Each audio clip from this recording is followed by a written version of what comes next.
Okay, a very good afternoon to all, brothers and sisters in the Dhamma. So today is the 9th April 2023, Sunday class. We will be continuing our sharing from this book, Metta Bhavana, here on page 12. Okay, as usual, we will compose our mind, develop the faith, Saddha, Virya, then mindfully we shall commence the Puja chanting. 南无本师释迦牟尼佛。南无本师释迦牟尼佛。南无本师释迦牟尼佛。南无观世音菩萨。南无观世音菩萨。南无观世音菩萨。南无阿弥陀佛。南无阿弥陀佛。南无阿弥陀佛。南无弥勒佛。南无弥勒佛。南无弥勒佛。南无普贤菩萨。南无普贤菩萨。南无普贤菩萨。南无地藏王菩萨。南无地藏王菩萨。南无地藏王菩萨。南无佛菩萨。南无佛菩萨。南无佛菩萨。อะระหังสัมมาสัมพุทโธภะคะวะพุทธังภะคะวันตังอะภิวาเทมิ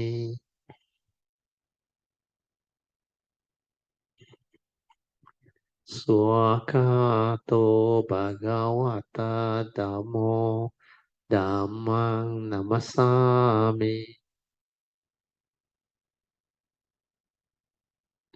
สุปฏิปันโนภะคะวะโตสาวกสังโฆสังฆังนามามิ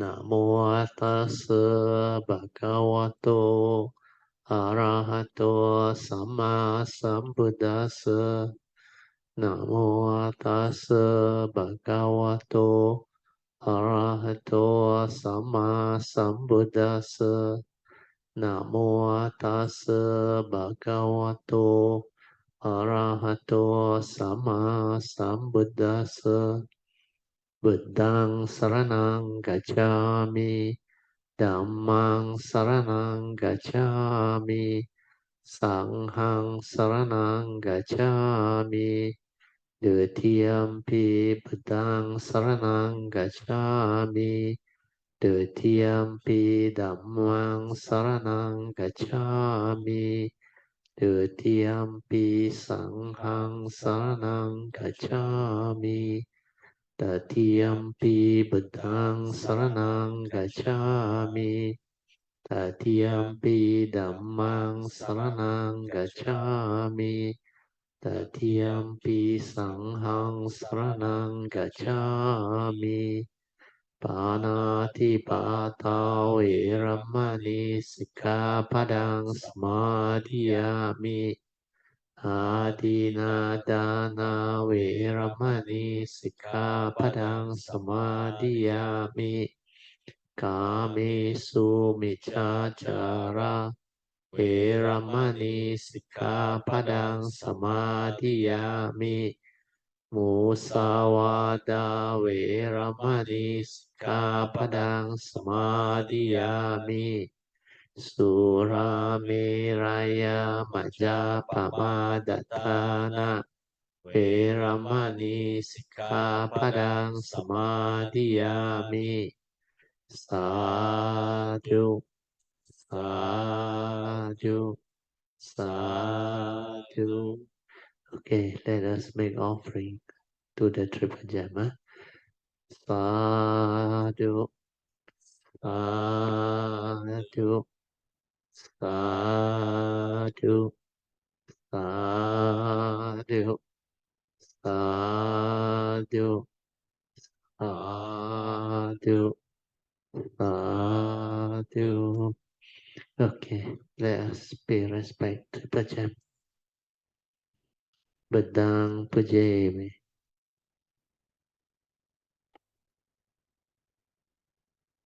Dhammang pujemi.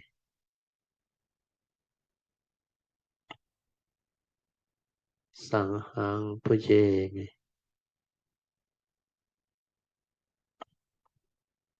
Okay, you all can be seated. Okay, let us turn to page 6 of the chanting book. We will do the invocation to the Devas. Invocation to the Devas. In this universe, in the entirety, let the deities and Devas come here. Let them hear the good teachings of the King of Sages, which gives heaven and release, Nibbana. This is the time to listen to the teaching. This is the time to listen to the teaching. This is the time to listen to the teaching. Samanta Chakawalesu Atra Gachantu Devata Saddhammang Muni Rajasa Sunantu Sakemokadang Dhammasvanan Kalo Ayang Badanta Dhammasvanan Kalo Ayang Badanta Dhammasvanan Kalo Ayang Badanta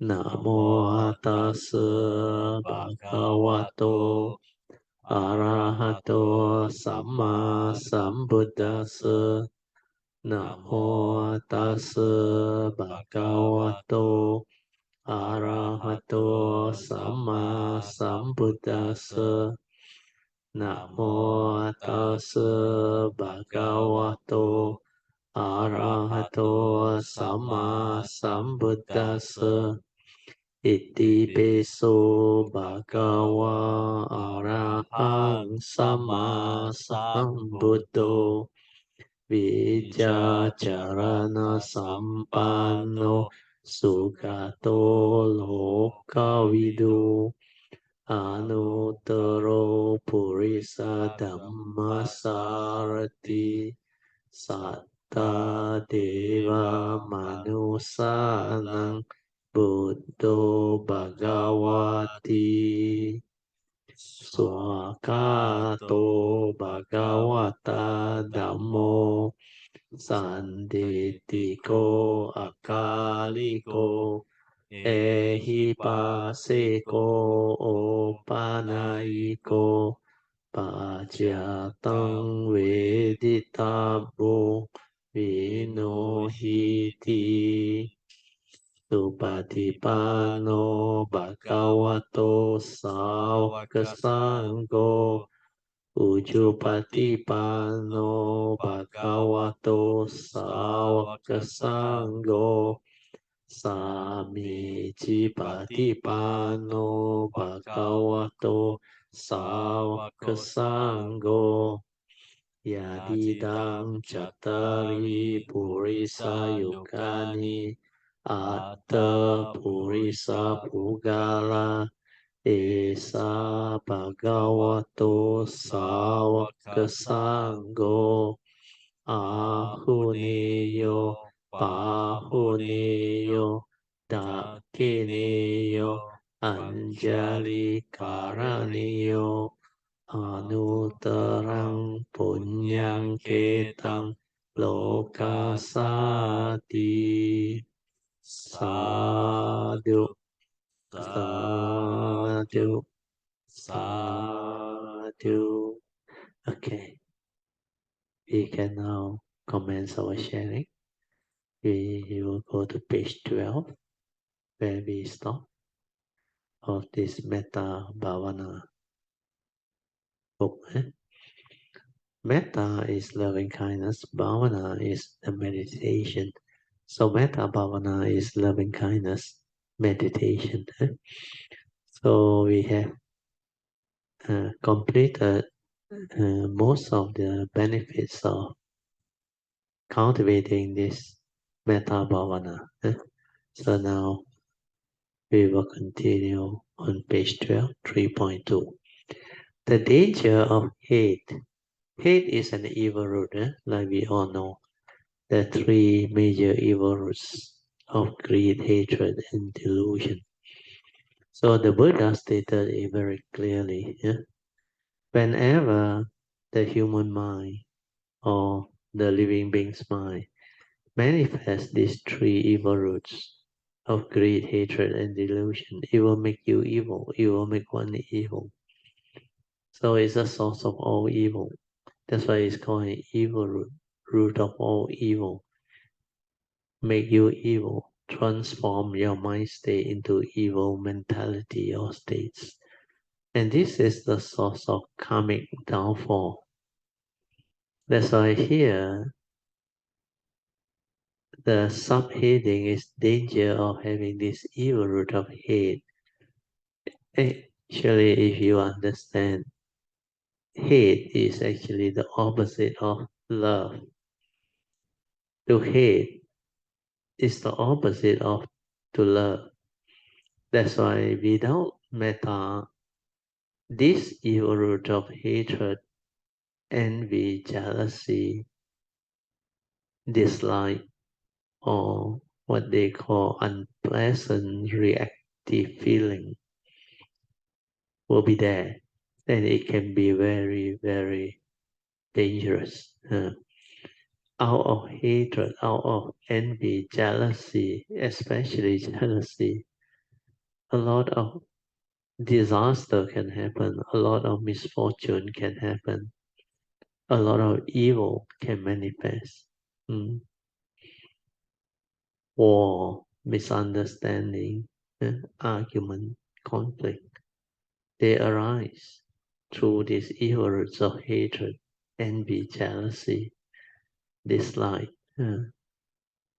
And sometimes it's very severe emotional negativity. Like you don't like the world, you don't like certain type of happening in the world.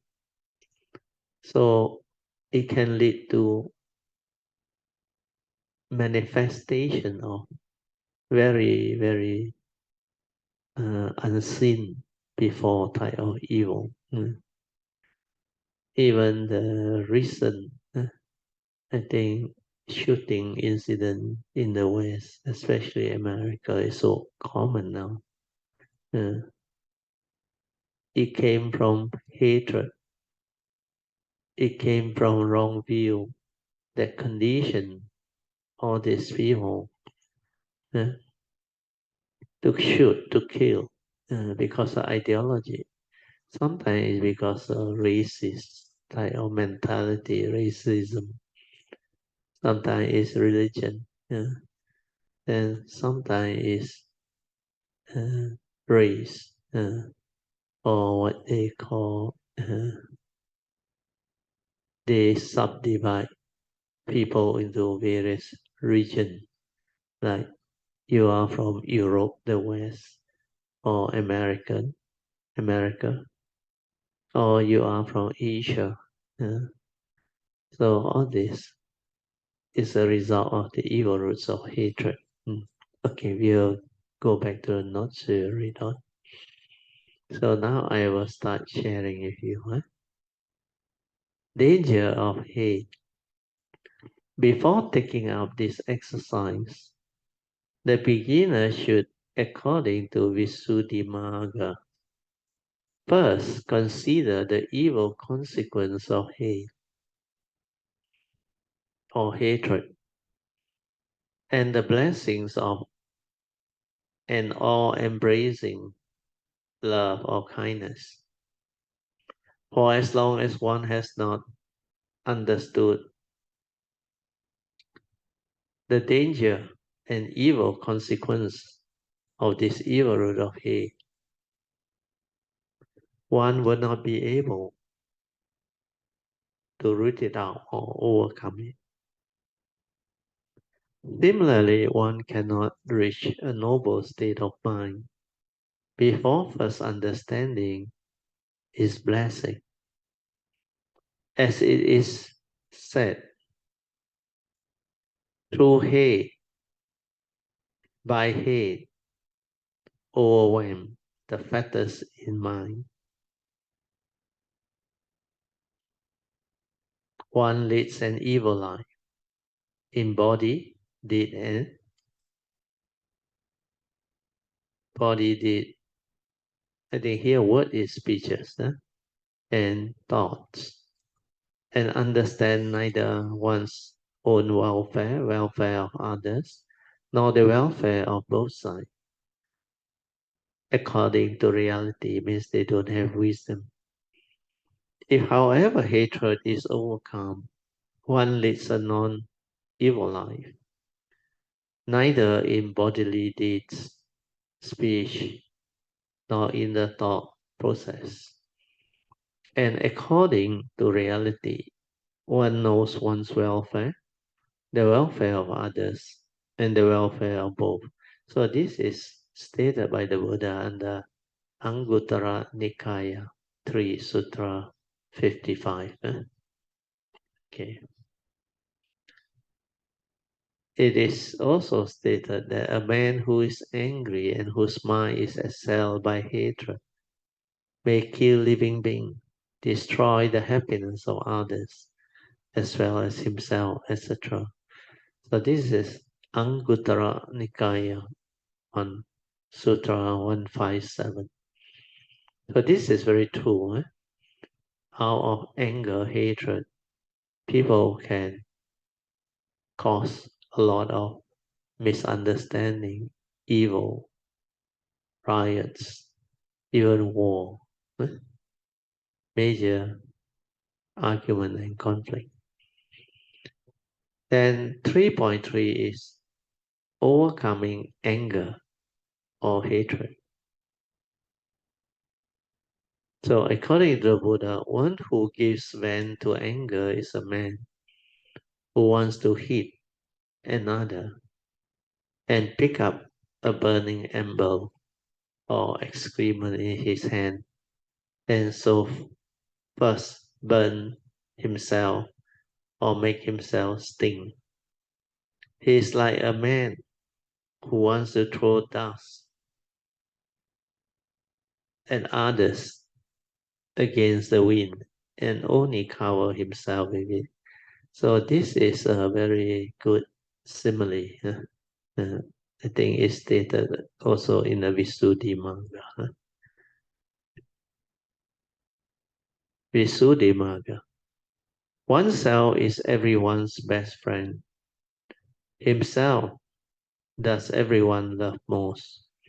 And yet, when angry in a rage, one kills oneself, made blind by various vanity or wrong view.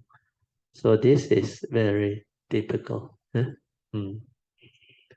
That's why the evil roots of anger and hatred is not easy to understand, because when they arise, it makes that being evil, and that being that has the evil root behave irrationally without proper wisdom or understanding. That's why it can simply do things, and it turns its mind into evil.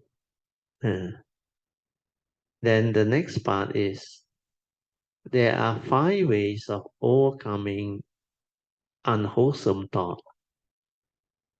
The unwholesome thought can be anger, hatred, or lust, or even fear, worry, anxiety, insecurity, sorrow, and lamentation. So these 5 ways by which it can be entirely removed when it arises in a person. What are the 5? So according to the Buddha, there are 5 ways to abandon the unwholesome thought that has the evil roots of greed, hatred, and delusion. And they are the various emotions that I had just described.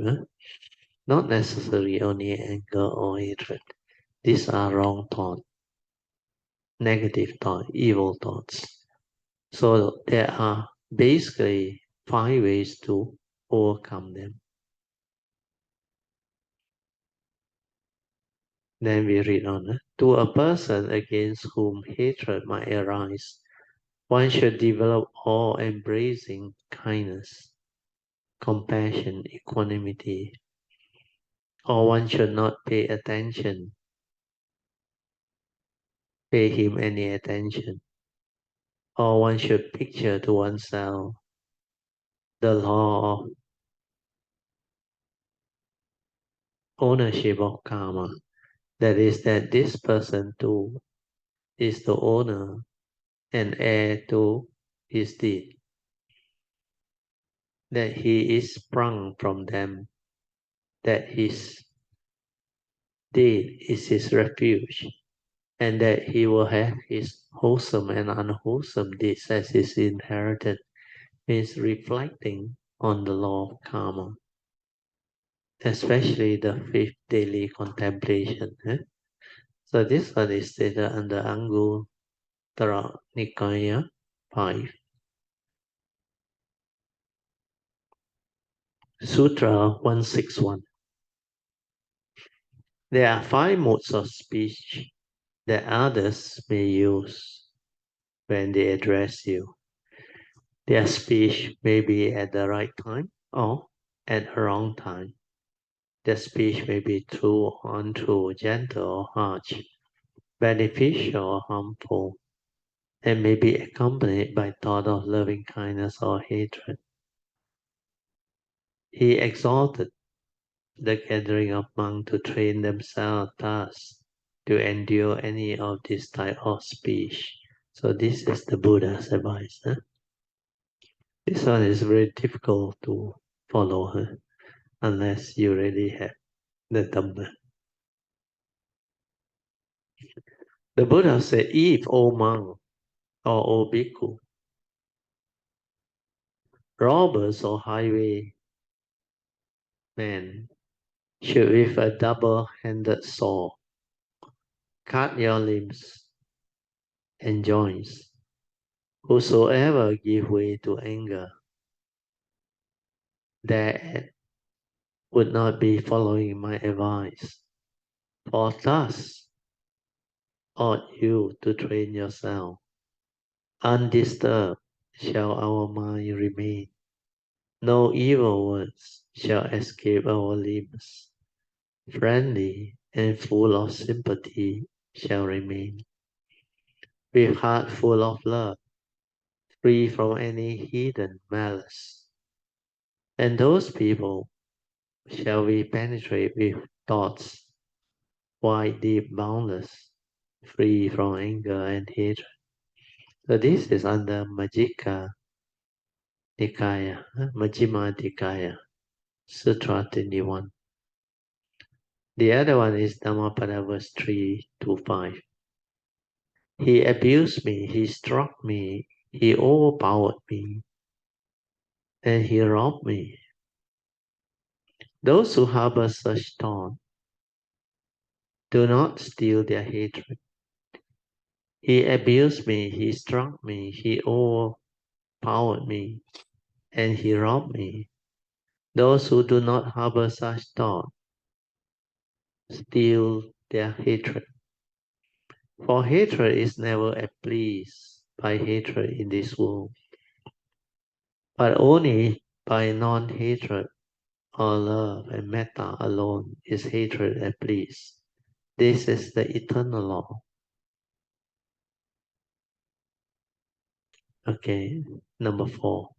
Loving kindness as a contemplation means Metta Sutta.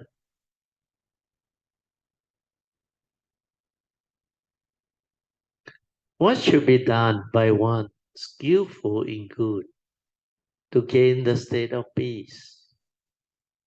So this is under Metta Sutta.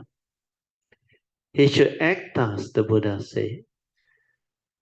He should be able, upright, and straightforward, obedient, gentle, and not proud.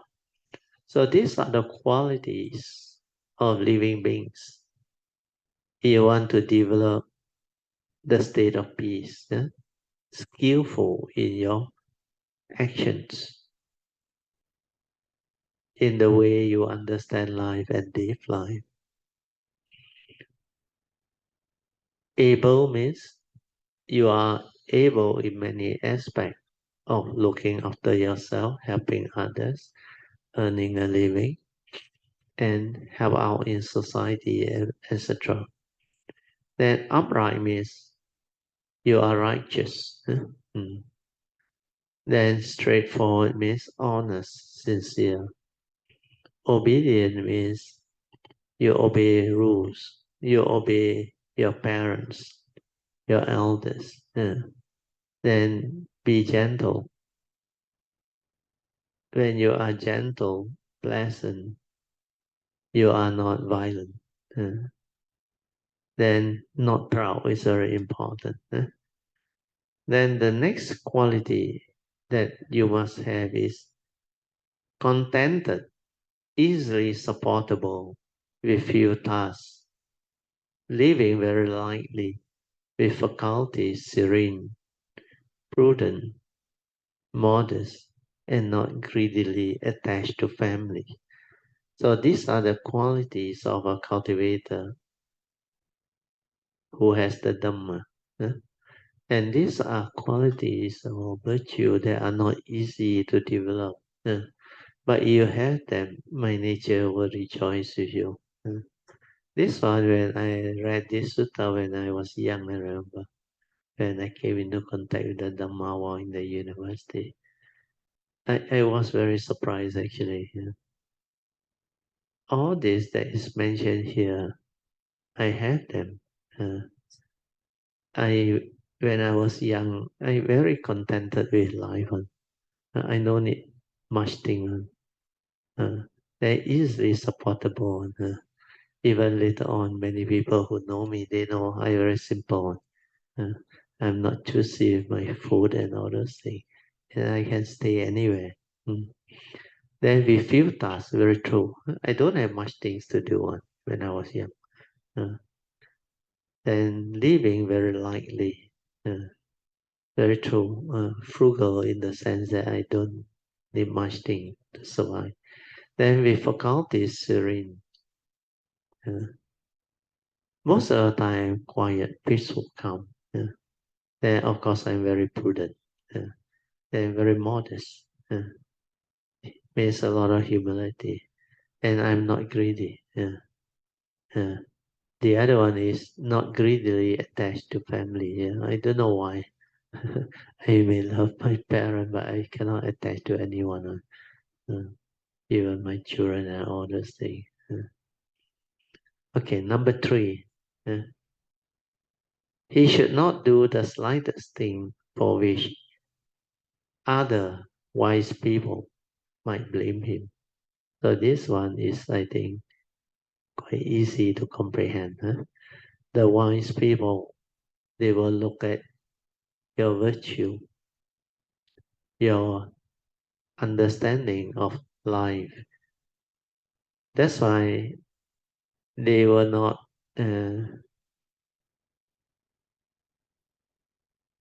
this word blame is not so appropriate a word. Normally, the wise people don't blame anybody. Uh, the wise people, they will just acknowledge that this is not skillful. That's it. Uh, because this will lead to negativity or karma.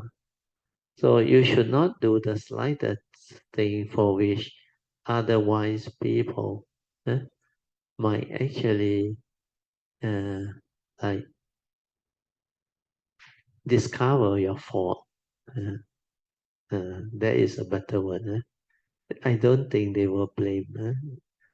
Cultivator all the way will not blame anybody because no point. It's out of delusion that they become what they are, the evil roots. Then they will wish for well-being of all. May all beings be well, happy, and peaceful, and secure. May they be of a blissful heart. Then number 4, whatever breathing things there may be, feeble or strong, long or stout, or middle size or short, or small or thick, seen and unseen, whether dwelling far or near, including that one or no need. You can continue to describe. Oh, I think the miss out on that is a repeat. May all beings be happy and secure. May they be of blissful heart. Okay. Then number 5. Those who are born and those who are yet to be born, may all creatures, without exception, be of a blissful heart. Number 6. Let no one deceive another or even slight him at all, anywhere. Through provocation or resentment, let him not wish another's ill. So these are skill sets that are not easy to maintain, to have, unless you have the Dhamma. Where most people, they can easily be like provoked and get angry, develop anger, hatred, that's why resentment. Then to deceive others, to slight others, I think most people have that tendency. Then let him not wish another ill or suffering or affliction. Yes, you must have love, you must have compassion. Okay, next one, number 7.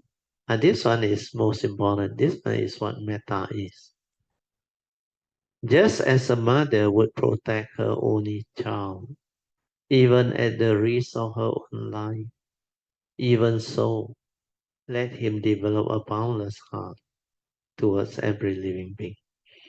So you can have love and metta for every living being, like a mother would protect their only child, even at the risk of risking her own life, is through metta. So when you radiate metta and love, means there is no negativity. Love is just love. And that metta can really extend to all beings without identifying against color, race, creed, or whatever.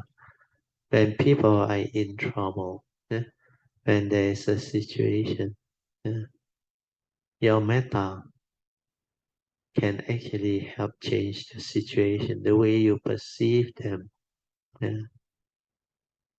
Then there is another aspect which is wisdom part that need also to be understood.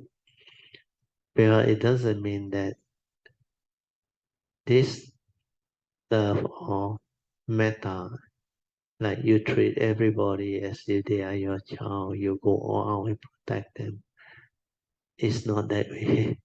It's just that the action of a mother who would protect her only child at the extent of their life, that is the sacrifice that they are willing to come out with when they have the understanding to act.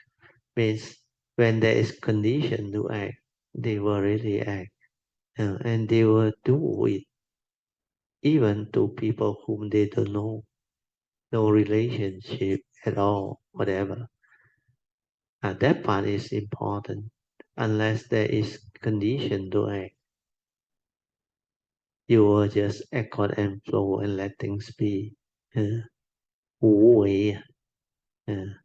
So that word, wu wei, is very important. Means you don't just act because your thought tell you, or because you have this idea of compassion, love, and you want to help people and all those things. That's why wisdom is not something that you can learn. It's not a knowledge. It needs to be cultivated. When cultivated, that wisdom that dawn upon the cultivator of the way is very different. They will understand very clearly when there is causes and condition for things to arise, they will manifest. Otherwise, they will not do anything. They just let things unfold and see how it goes. Then number 8, let his thought of boundless loving kindness or metta pervade the whole world. This is the 10 direction, above, below, and across, without any obstruction. Is no hatred, no enmity. Number 9, while he stand or walk, or while he sit, or while he lies down, if he is free from drowsiness, let him resolve upon this mindfulness. This is divine abiding here, they say. See, this shows the importance of mindfulness. Even in the Metta Sutta is highlighted. Yeah? Whether you are in any posture, standing or walking or while sitting or while lying down. As long as you are not drowsy, yeah, you must resolve upon this mindfulness, means determine to be mindful, to be aware. That one is very important. But after you have developed it, even you are drowsy or what, the mindfulness is inside there. Even whatever happened, that sati, that awareness is inside there. Uh, I remember at one time it like came and test me. I think I shared with you all before. I was I think in one of the hotel. I think quite upmarket hotel, 5 star. And after my bath, I came out. All of a sudden, my awareness came to know that the life was like suddenly, yeah, no more. Then I lost control of my whole body.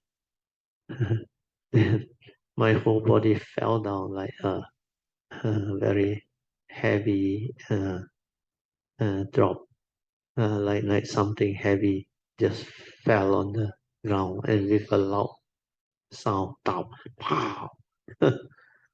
But I was fully aware. Then my wife panicked, thought what happened. Then I need to regain my awareness into normal consciousness and tell her, don't worry, I need to rest. Then after that, I rested. And then I regained back uh, my control of the body, everything. Uh, and I was okay again. That's why those who have cultivated mindfulness awareness, you don't worry. Even whatever happened, that sati will be there. But you must stabilize it. You must develop the stability of it until it's part of you. Where this time when my former mind came, when I was young, before I even know how to meditate or what, I told you all when I was very tired. Then I came back like completely uh, without strength. I went on the bed and just rest. Then actually I died because the craving force all no more, dissipate. Then the life force, everything also very weak. Then actually my consciousness came out. Then I couldn't go back to my body. But I was fully aware inside there, witnessing all the things happening. And I, that time, don't even know what Dhamma is. But at that time, when it happened, when I witnessed all things, I didn't know it was craving force. I only know something binding my consciousness to the body. But later on, when I developed the cultivation, after 1989, when I realized what this is, and then I recall back then I know That is how our craving force will dissipate, and before a person die, this thing will happen. But if you have cultivated sati, there is no fear, nothing one. You won't die deluded one. That's why you can be rest assured you will know how to die before you die. So what happened is, all this is very natural. Then you can witness the whole thing and understand what this form and mind is all about, what that nature is all about. Because that nature has nothing to do with the form and mind. Then the physical form, because it loses its function already, no more life force to activate the thing. So the consciousness has to separate. The consciousness is a random of consciousness, it will separate. Yeah. So mindfulness is very important. Even Metta Sutta emphasized a lot of it, and the Buddha repeated it before his parinibbana. That's why his last advice to all the monks: strive on with heedfulness. Do not be heedless. Apamadena sampadena. So apamadena is very important. Strive on with heedfulness. So heedfulness, apamada, is most important. Okay, we go back to the Metta Sutta. So whatever posture you are in, determine to be aware, resolve. He used the word, let him resolve upon this mindfulness, or develop the inner awareness to be aware. This is divine abiding here and now, according to the sutta. So be heedful. See the importance of sati or mindfulness. So determine to be aware. Number 10, not falling into wrong view. This one also very important. Virtuous and able to see life's reality. It means seeing things as they are, or as they are truly, as it truly is. You can develop this quality. It means not falling into wrong view. You have virtue and you are able to see things as they are. Then he will purge greed or sensual desire. Actually, should be the three evil roots of greed, hatred, and delusion, and come no more for conception in the womb. Means you will not take rebirth. You are assured of enlightenment in the here and now, realizing arahantship. Okay, next. Okay, so just now Metta Sutta finished. Now number 5, we will go into this meditation on loving kindness. This first one is the standard metta practices that is being taught in most Theravada tradition. So here they will teach you how to repeat mentally, because you must have metta developed before you can radiate it out. So initially you must develop the metta. So here they just start off with by advising you to recite, may I be without enmity. So here you must feel it, without ill will and untroubled. Means do away with the negative feeling, the negative emotional anger, hatred, envy, jealousy. So without enmity, it means don't hate anybody or dislike anybody or don't have enemy. So you just mentally repeat, may I, this body and mind, you can add in, mind, be without enmity. without ill will means can never get angry, and without trouble, untroubled. Then may I keep myself happy and peaceful always. Happy means there is this joy, there is this happiness, and peaceful always. Then stage 2, repeat mentally. May I be without enmity, without ill will and untroubled. And may I keep myself happy and peaceful always. Then after that, they will teach you to think of a friendly person who can be either your teacher or any monk or any relative, close friend, and recite mentally. May so and so be without enmity, without ill will, and untroubled. And may they do keep themselves happy and peaceful always. Then after that, they will advise you to think of a neutral person, means somebody where you don't have special affection or even hatred or envy or jealousy, means somebody very neutral. Yeah? So think of a neutral person who is neither friendly or friendly to you and mentally recite. Yeah? Uh, move it up. Okay, repeat the same.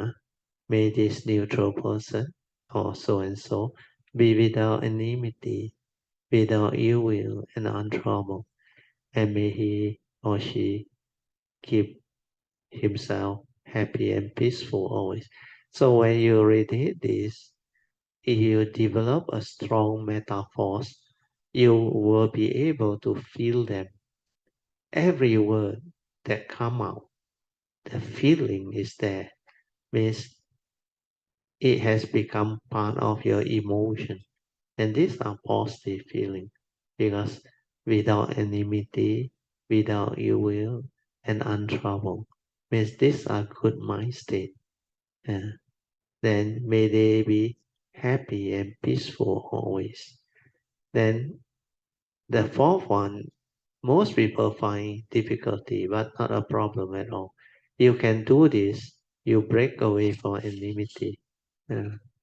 Especially people who cheated you, make fun of you, deceive you, or you don't like. You cannot tolerate that person. And yet you can send metta. And it can be done. I did it when I was in the early days of cultivation. So here, that if I think of an enemy or a person who had offended you and mentally resign, may he or she to be without enmity, without ill will and untroubled. And may he or she keep himself or herself happy and peaceful always. Move it up, Okay, number 5.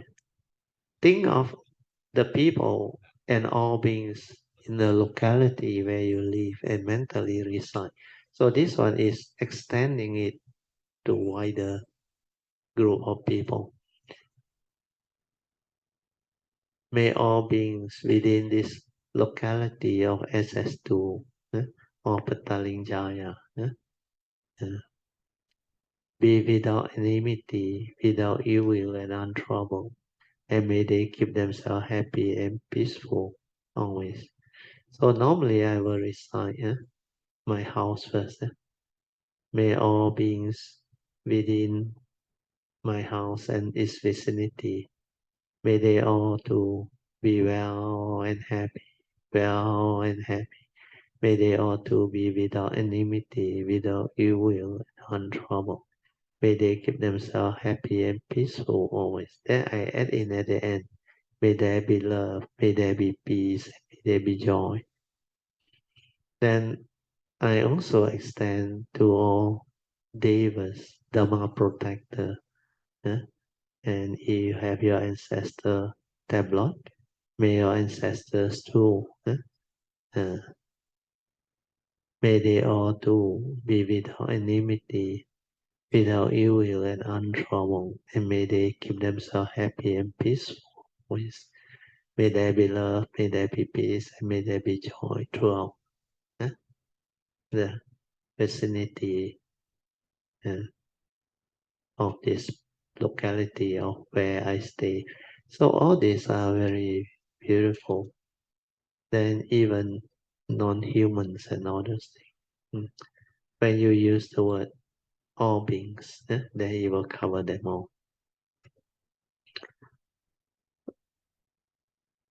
Then after that, you can mentally recite and radiate to all beings within your whole township, your whole country, and the whole planet. Then after that, you can slowly extend to our solar system, our galaxy, then the whole existent universe. So this simple meditation help people to develop friendliness towards all beings, and is especially good for those who have a character disposed to hatred, means dosa charita, means you have a lot of negative mind state, means you easily get angry, you easily develop resentment, hold on to grudges, very selfish, full of envy, jealousy, hatred. So if you do this loving kindness meditation, it will help. It will overcome all your negativity or mind state. It will make you very friendly, very loving. Those who have this style of character, negative character, you can try it. It really works. The short and concise phrase is, may all beings be without enmity, should not be underestimated. For example, enmity refers to both internal enemies and external enemies. Internal enemies are like your defilements, your unwholesome thought, and unfriendliness, dislike, envy, jealousy, etc. So this understanding of the word enmity is very good. Not only external enemy, including the defilements, which are your internal evil roots. They are your enemy too. So all the unwholesome thought, negative emotion, even your envy, jealousy, resentment. So as I explained, for those who have not done this Metta Bhavana, you should actually develop it. Okay. Precaution. Unless you can distinguish between metta, loving kindness, which has no limits, and pema, or infection, which is restricted to a particular person and accompanied by unwholesome sexual desire. Do not think of a person of the opposite sex for cultivation of Metta Bhavana. So this one is to prevent you from like expressing your desire and your infatuation and all that. So infatuation means you are infatuated to a certain person of the opposite sex. Then the infatuation actually can distract you and make you like fall in love instead of developing the actual metta. So this one I think can be overcome. It's not a problem as long as you can relate to all beings, especially towards people who have actually helped you before, your teachers, your parents, your guardians, or anybody who has helped you before. Then later on, of course, after the gratitude part is over, you can radiate metta to somebody that is friendly to you, close to you, like your brothers or sisters, or even your neighbors, your classmates, or somebody who is dear to you, whom you have care towards and all those things. Okay, then the next one is try not to think of a disease. This one, no need to worry. This is what Visuddhimagga say. And last time, a lot of people uh, uh, asked me this question in the early day. Say, Brother, they told me, if I do metta, I cannot relate to this person. No. So my parents passed away already. How I cannot relate metta to them. So what they here try to caution you is they have a different intention, but because they say it actually make it into a problem. Anyway, I read first and then I will explain. They say, as a precaution, try not to think of a deceased or dead person during this meditation. If it can give rise to grief or remorse, this can you become sorrowful because you miss them, you attach to them, which are unwholesome thoughts. Then otherwise, metta can be related to all beings, including our deceased. We are wishing for their well-being and happiness. This one is I added in on the one at the end there I added in on in whatever rhyme or existence they may take. So in the Visuddhimagga, they didn't have this last part. So it's the understanding part. When you radiate metta, it can be to any being. And normally I will add in the word in whatever rhyme or existence they may be. May they be well and happy. May there be peace. May there be love. And may there be joy within their hearts. Then I also will radiate. May the blessing of the triple gem to be with them. But this is only to Buddhists, please. If they are of another religion, you don't go and kippo and bless them with the triple gem. Because they may not like. So their life, let them decide. Maybe I share a short, nice story. Yesterday, I suddenly received a message from I think some of y'all may know her. She is from Subang. She is quite active last time. Sister Wendy Chiu, I think.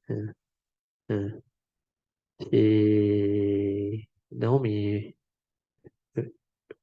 quite well, very well, because she came and see me with her husband regarding one of her sons, and they managed to overcome all the problem. Then they have good life.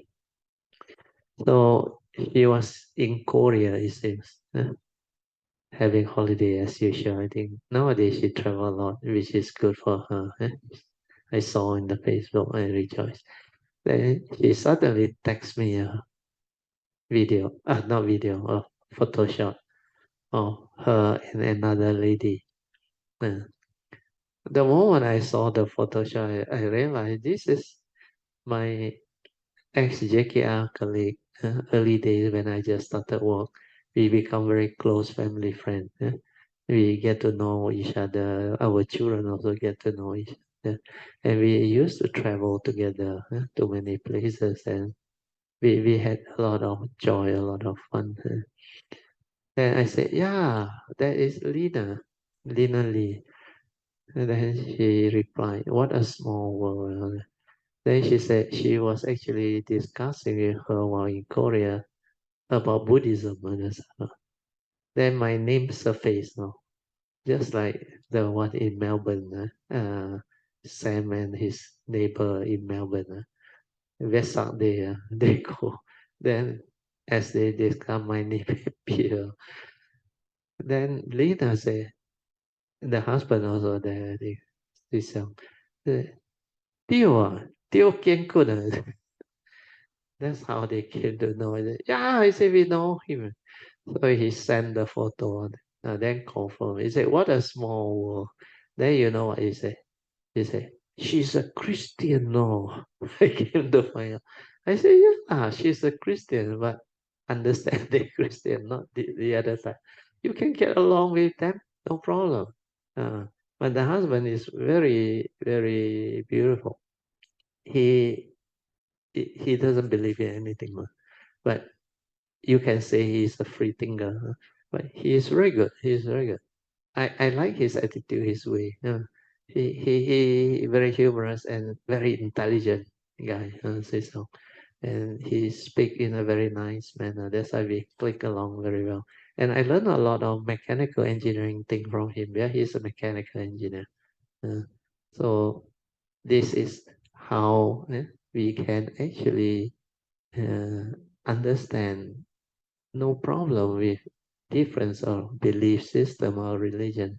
You can coexist. You can become very close family friend, uh, and we got no problem at all.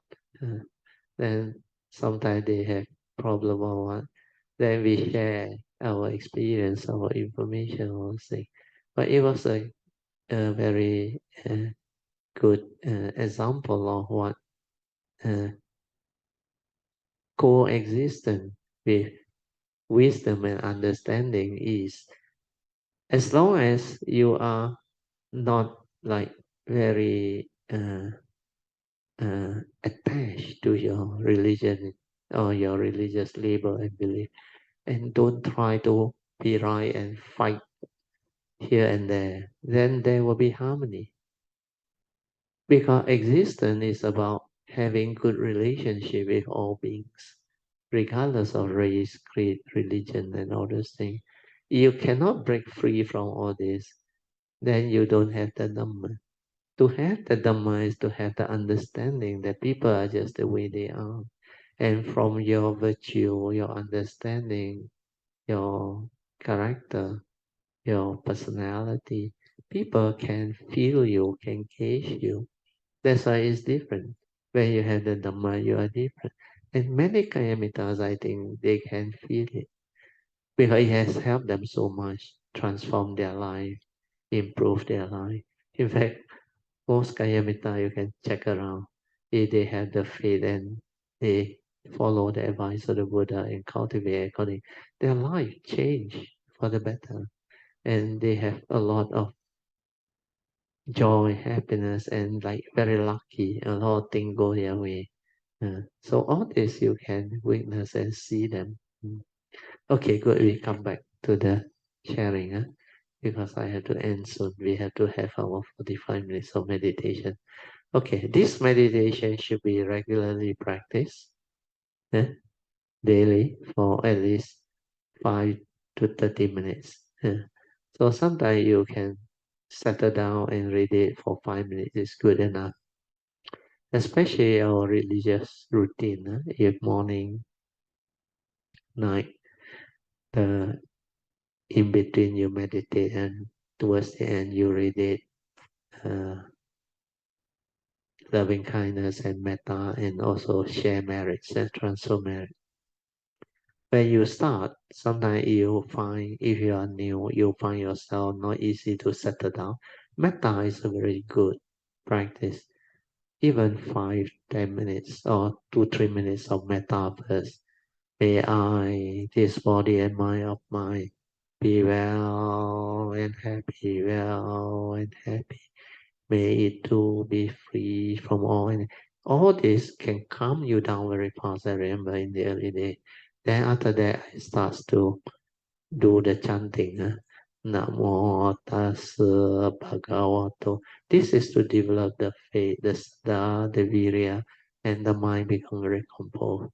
Then after that, I meditate. Then when I meditate, it settles down very fast.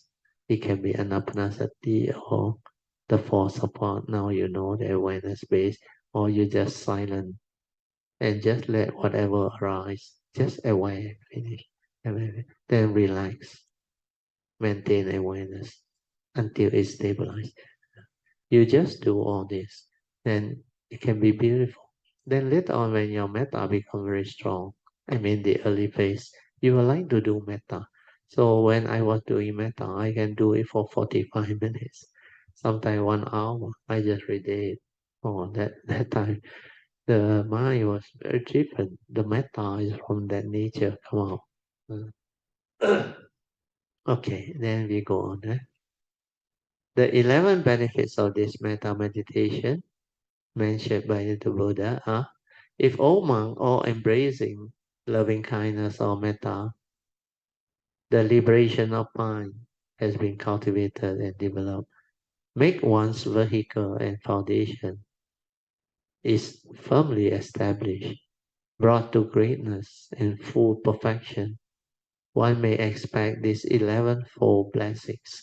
So these are the benefits of developing this Metta Bhavana, loving kindness meditation. So not only it develops this, it can bring about liberation of mind too. So if metta has been cultivated and developed, make one's vehicle and foundation means you do it consistently and firmly established. It will brought to greatness and full perfection. It will bring you to greatness and full perfection. There you can expect this 11 flow for blessings. One sleeps peacefully, awakes peacefully, has no evil dreams, is dear to men. People like you, very true at that time. You like, people can sense you. And when you have metta, you are very different. Is dear to spirit. Even the non-humans, they can sense you. Heavenly beings protect you. Fire, poison, and weapon cannot do any harm to you. The scattered mind become very composed. That's why preparatory way for you to calm your mind down to develop the meditation. Then once feature brighten up, very true. Oh, there is a radiant on in you because of that metta, that joy. One will have an untroubled death, means your death will be peaceful. And if one does not penetrate higher, one will be reborn at least in the Brahmarine, means the calm state, Brahmarine. So this is stated under Anguttara Nikaya 10, Sutta 16. Okay, general advice. Living according to the five moral precepts is the foundation for getting good result in meditation. This is very true, because it starts with sila. And when your sila is in place, you will have a good life. Then reading the Metta Sutta is a good way to start your meditation. Many verses for dedication of merit exist. The example below is translated from the Pali by King Rama IV, King Mongkok of Thailand. So this one is from him. May the merits made by me now or at other times be shared among all beings infinite and immeasurable. By rejoicing in these merits,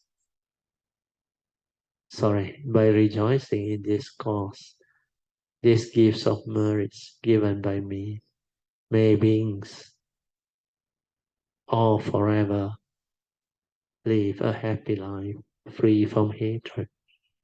May they find the path secure, and may their good and noble wishes all succeed. So this is a very good way of developing it. So this is extracted from the reflection compiled by Venerable Bhikkhu Kantipalo. Kantipalo also, he wrote a book on metta, very good. A devotional chanting manual for meditation. Early day, I received the booklet. Okay. Okay, I think we stop here. Page number, come down a bit. Page 21. Okay. So we stop here at page 21. For those who are interested in metta, you should read on. And especially page 26 onward, the appendix, the philosophy and cultivation of universal love. This one is a very good topic.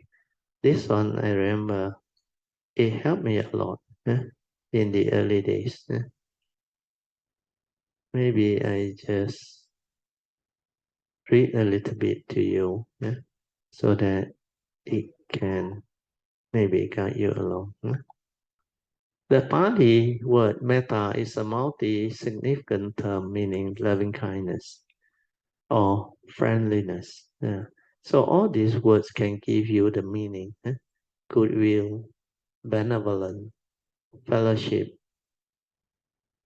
amity, concord, inoffensive, and non-violence. The Pali commentators define metta as a strong wish for the welfare and happiness of others. This one is very important. Parahita parasukham kamana. Essentially, metta is an altruistic attitude of love, means selfless, altruistic, and friendliness as distinguished from mere amiability based on self-interest. Through metta, one cannot hate nor be offensive and renounces bitterness, resentment, and animosity of every kind, developing instead a mind of friendliness, accommodativeness, and benevolence, which seeks the well-being and happiness of others. True metta is devoid of self-interest. It evokes within a warm-hearted feeling of friendliness, fellowship, empathy, and love, which grows boundless with practice. And this is very true, grow boundless with practice, and overcome all social, racial, religious, political, and economic barriers. Metta is indeed a universal, unselfish, and all-embracing love. We call it universal love. Ah, Metta makes one a pure form of well-being and safety for others. Just as a mother gave her own life to protect her child, her only child. So Metta only gives and never wants anything in return. Because when you sacrifice for your child, only parent can do that. They don't think of anything in return. They just go all out to protect them and sacrifice. That is pure love, true love. To promote one's own interest is a primordial motivation for mankind or human nature. When this urge is transformed into a desire to promote self-interest, to promote interest and happiness of others, not only is the basic urge of self-seeking overcome, but the mind becomes universal by identifying its own interests with the interests of all. By making this change, one also promotes one's own well-being in the best possible manner. Metta is a protective and immensely patient attitude of a mother who bears all difficulty for the sake of her child through sacrifice and ever protect it despite their misbehavior, etc. Metta is also the attitude of a friend who wants to give one the best to further one's well-being, means true friend. If this quality of metta are sufficiently cultivated through Metta Bhavana, the meditation on universal love, the result is the acquisition of, this one, listen, the result is the acquisition of a tremendous inner power of love, which pervades, which perseveres, protects, and heals both oneself and others. Then move it on further. Apart from its higher implication, today metta is a pragmatic necessity. In a world menaced by all kind of destructiveness, metta indeed, words or speech and thought is the only constructive means to bring concord, peace, and mutual understanding.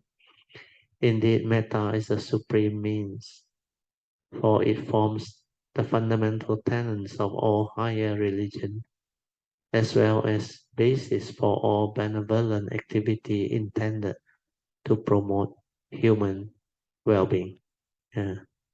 Then the rest, I think you can read it out. Then there is another part, I don't know where is it. I remember. You must develop this metta until it's like overflowing from your heart now. Oh, like the metta is so full, then it can come out from your heart. Initially, you can just wheel it out. Then later on, straight from the heart it come out, and no need to wheel on. So all this you can go and read about. It's somewhere inside there. I don't know where. I remember in the early day, it helps me a lot. So Metta Bhavana is a good meditative training for cultivator of the way. You must at certain stage learn metta first. I was lucky because at the initial stage I did metta first, then only I did the rest. That's why for me metta I know what it is. But a lot of other kind of metta, I think they didn't really do metta because the teaching from my nature is so direct. So they don't have to go through others. But no harm going back. Well, by now, with the understanding, you read this metta book, you can do it very well. Then for a change, the wisdom part you already have. Then this metta, when you read it, is very different, very different.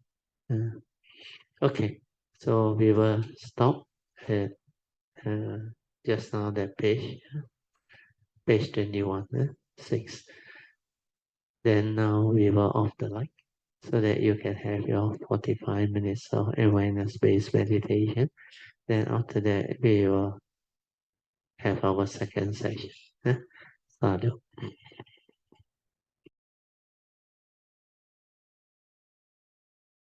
Okay, you all can slowly, mindfully come out of the meditation. Then we can have our second session, which is meditation reporting, followed by whatever question you may have, and also sharing. I think we already have Jin Hao waiting for us. They also there in their trade. So I pass the mic to Jin Hao for him to share about his India trip. Good afternoon, Bro Teoh, Mrs. Teoh, and all Kayabitas. All right. Um, well, my experience wasn't so fantastic like brother Song, is it? Okay, but I have a quite impactful experience when I was in Kushinyaga. The moment when I stepped into the temple, when when I saw Buddha lying down, is it? I just I don't know. The scene is so impactful to me. It's like, wow, I we have been hearing. I mean, Buddha, and actually the trip that we're coming is for the pilgrimage. The Buddha talking about Buddha all that. But suddenly, when I saw the way he lying down, is like he's he's gone. Is it like ah? I my tear just flow out. Is it my tear just flow out? Yeah, good. And Sadhu. and I we walk a circle. After a circle, I just kneel down, and then I say I was so gratitude to Buddha. At the same time, I have a very mixed feeling. And also quite sad inside that it just gone. Is it? I don't know. And then I just quiet down for a while, and then I make an aspiration. I say that um I wish that I'm able to um listen to the true Dharma um, life and life And the other thing I will add on is like not only able to have the condition, cause and condition to listen, but also have the ability to understand. You see, Sadhu. and it was like there was a time whereby just very emotion inside, and um there's a lot of thing actually is quite strange as it's like it doesn't actually happens in the pilgrimage. But I noticed that when I came back, there's something changes in me. Sadhu. Especially the particular scenes where the Kushinaga lying down, the Buddha lying down. It made me feel also have a very deep gratitude to my mother. Sadhu. And it's like and when I came back, I looked at my mother. It's I know that is old already, and the first thing she asked me is that, apart from the treat, she asked me, said, "Oh, this one her friends wanted to offer her to go to Bali Islands, you see, for a trip. You see, she asked whether I'm interested or not. In the past, I I would just say that because my sister is bringing her, so I will just okay, never mind. Because I don't want, I'm not interested into like the group kind of like tour, and especially with all the senior citizen and all this. Yeah, But now different. but somehow I feel that I should bring my mother out, is it, together to spend more time and accompany her and all this kind of thing. So when I say yeah, I will go with her, she was shocked also. She was like, serious. So I think there's some changes in there's very subtle changes in me, and I when I was um in in the pre-mix also, I s- I do some reflections and contemplation, you see, but not very much.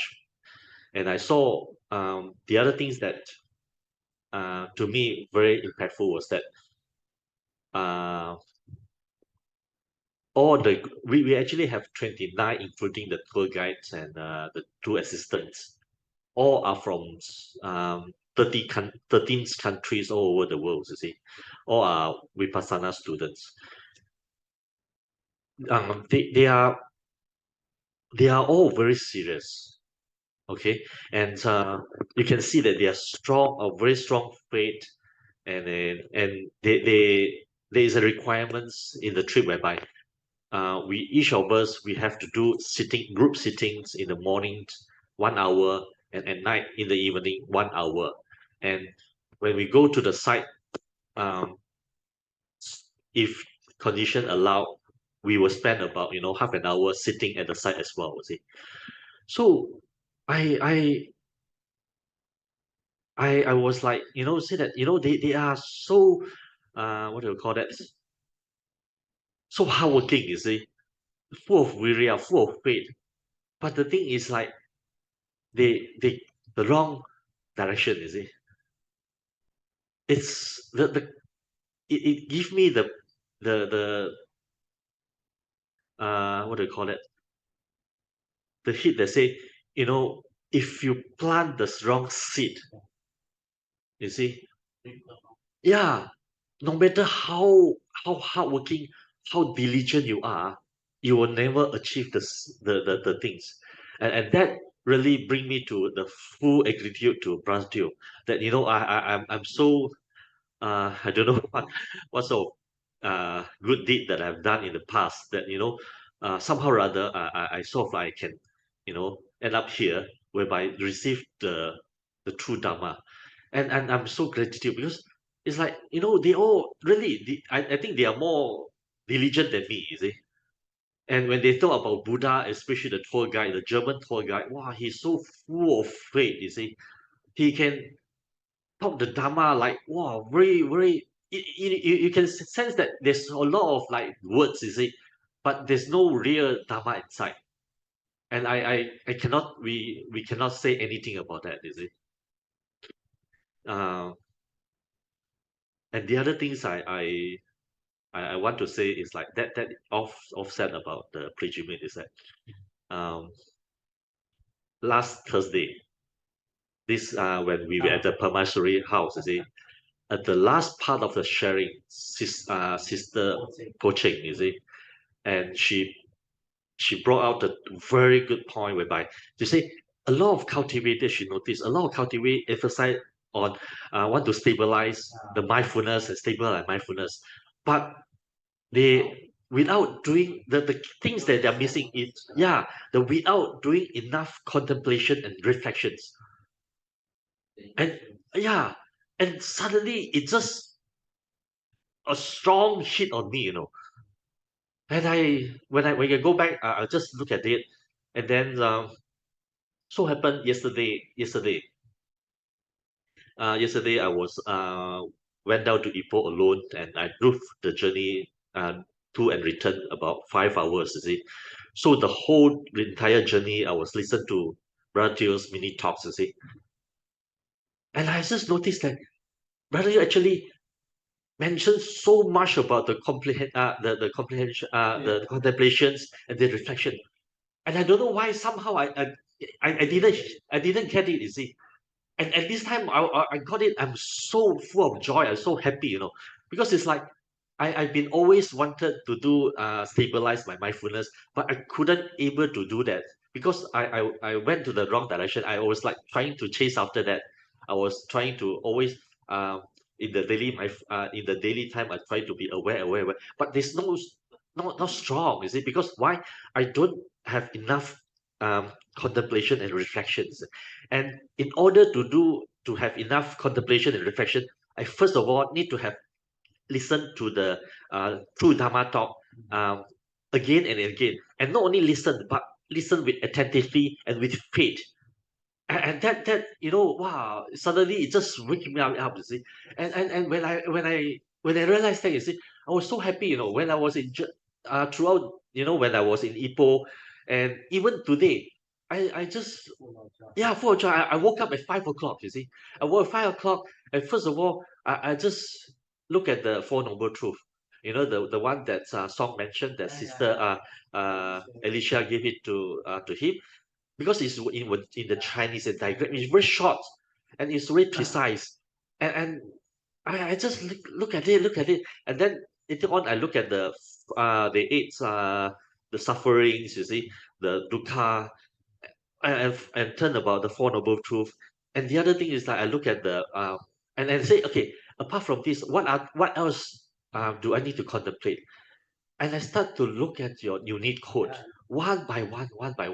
I was just full of joy. Suddenly I was like, I found the road, you see. I found the road. Yeah. Yeah. I mean, even though I haven't stabilized, the mindfulness, but I know that I shouldn't be any problem. Now I got it. I got it. Finally I got it, you see. Because I got the wrong the sequence wrong, you see. So first of all, I was really uh I don't know why, you see.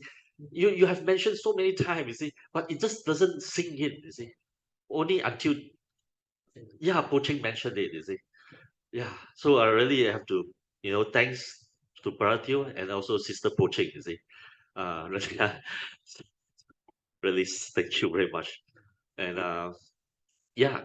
So apart from that, back to the plagiarism is like it's to me is this is the third times to India, you see, and a lot of things have changed at India.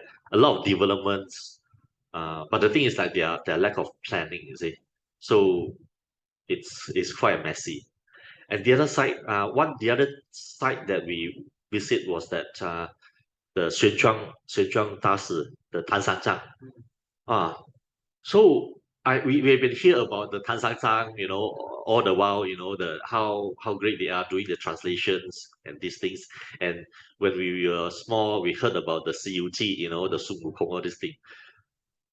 But not until when I step into the so-called the museums, and I look at it, I look at the map, actually the maps, how he traveled alone from China, cross the mountain, cross the desert, the and the tour guide say that, he have to be alone, escape from that wild animal and those kind of like 强盗 all the danger, robbers and the hungers and the all these things, to India. And at that time, he was not allowed to go away from India because the king doesn't allow, the emperor doesn't allow. He escaped, So and not only that, and when I look at the whole India map where he traveled,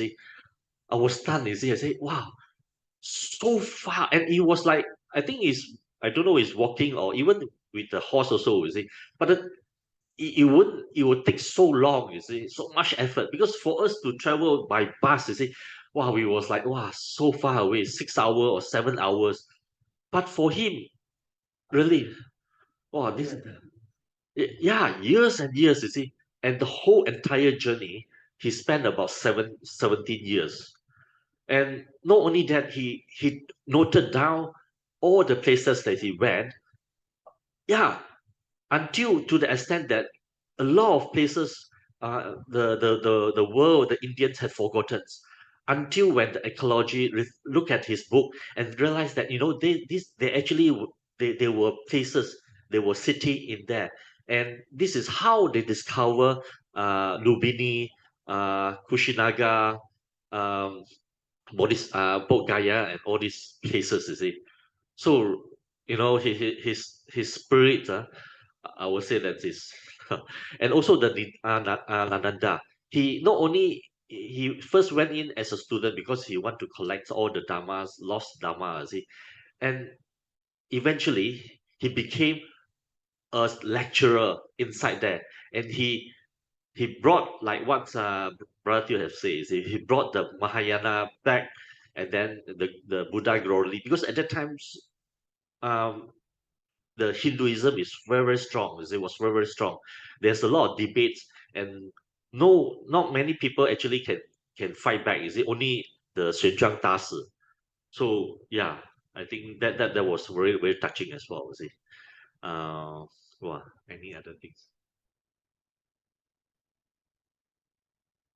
Yeah, and the very strange part was that uh, Brasong and Polian, when they first arrived there, they all both knocked down, because of the stomach, the food, and all those kind of things. And I was happily eating around and even drinking the street water, the water, there's a filter water there, but it's open to public. I just drink it and no problems, throughout the whole month, I even went out. The tour guide asked us not to eat out, but I eat out as well, and no stomach problem, But 6 days when I came back to Malaysia, I I took the nasi lemak with rendang. And middle of the night, wow, my stomach squeezed, painful and squeezed. And the morning, there's nothing out, because my my morning, I mean, my toilet manner is quite good. Every morning, when when I wake up, I straight away go to toilet. There's things to come out, but there's nothing come out, And not only that, for the continuous 3 days, I input but no output. So you can imagine, I was like, my stomach was bloated. Not only bloated, it was like don't know, inside very pain. I took I thought a lot of like natural therapy, like soda, baking soda, castor oil, trifala, all the things that I can think of. And there's nothing come out. And on Thursday morning, when I woke up, I went to toilet, nothing come out. I say, oh my goodness. I say, suddenly it came out to me, say, this must be coming. I quickly kneel down and asked for forgiveness. And straight enough, 20 minutes later, it came out. It came out.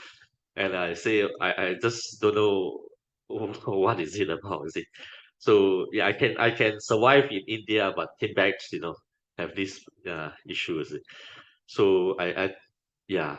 I think more or less this is something that I would like to share. Yeah.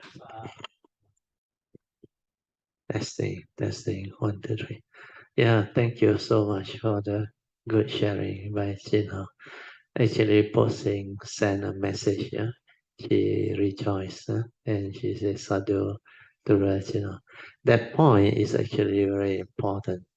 That stage 4 of Avijja Sutta, Yoniso Manasikara, that one is the contemplation part, where you develop the first and second turning wisdom. The first turning is through constant hearing the right Dhamma. Then after that, you're supposed to reflect, contemplate, and inquire deep into all this. That's why that stage 4, which is Yoniso Manasikara, the development of the initial wisdom to stabilize your understanding of this teaching. Then after that, as you stabilize, then you can move on to the turning wisdom, which is the bhavana part, the direct seeing, the silent mind, everything. Then that one, the wisdom is more penetrative. Then it will bring about the condition for this initial wisdom of Yoniso Manasikara to stabilize. So as it happens, it will help you because before the Yoniso Manasikara come out, there is no Dhamma understanding to prompt you at the moment of sense experience. Every day, throughout the day, when you are living life, your senses are fully engaged. Your seeing, hearing, smell, taste, tactile, and thought process, especially seeing, hearing, and thinking while you drive, while you do your work, while you walk around, while you do a lot of things. These three are very active, fully engaged. The other one is the smell sometimes come in, the food sometimes come in when you are eating or when you smell something nice. Then when you are tasting something, then tactile can be there, but not often, off and on, yeah, unless the external conditions are very harsh. Yeah. Then unless you got bodily sickness or what, tactile seldom disturb us. What disturbs us most is every moment of seeing, hearing, thinking, thought process. If you are not mindful, you are not aware, you tend to stir your mind a lot, react a lot. Even the other senses like smell, taste, and tactile, you are not able to be mindful because your stability of mindfulness is not there, your awareness is not there. So what living beings do is they are heedless most of the time. And they got this habitual tendency, their views, their opinion, their conditioning, especially their conditioning, their belief system, their habits. They keep on reacting to what they see, what they hear, what you think, and what you smell, taste, tactile, feel. So all this create the duality that disturb the mind, make it heedless.